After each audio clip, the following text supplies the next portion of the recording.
Labdien visiem!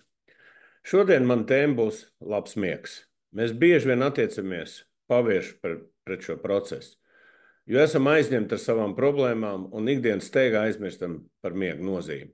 Tomēr ir svarīgi saprast, ka labs miegs nav tikai atpūta, tas ir pamats mūsu veselībai un labsajūtai. Pamatā gulēt laikā ir katra cilvēka izvēle, bet vai mēs apzināmies, ka slikts miegs var sadragāt mūsu imūnsistēmu, ietekmēt mūsu enerģiju un pat noskaņojumu. Tāpēc es ieteiktu katram ļoti nopietni pievērst uzmanību savu miega kvalitātei un darīt visu iespējamo, lai tā būtu laba. Dabīgais miega hormons melatonīns ir galvenais faktors, kas padara miegu tik vērtīgu. Šis hormons ietekmē visus mūsu ķermeņa šūnas, palīdzot tām atjaunoties. Ir lielākais stresa pretinieks, kas nomierina mūsu nervu sistēmu.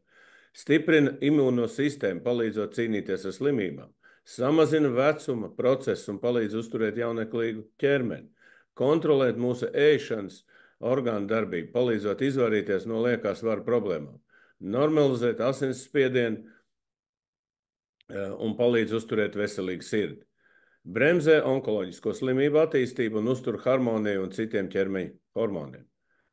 Melatonīns darbojās kā mūsu ķermeņa sargs, kas spēj ietekmēt visus svarīgākos procesus. Taču šī hormona efektivitāte ir atkarīga no tā, kā mēs veidojam savu miega ieradumus.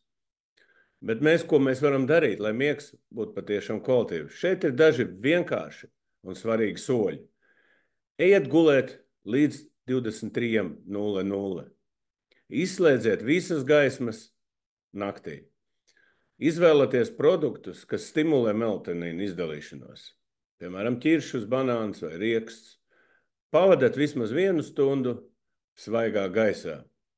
Kvalitatīvs miegs ir jūsu veselības un enerģijas atslēga. Atcerieties, ieguldot miega kvalitātē, jūs ieguldat savā nākotnē.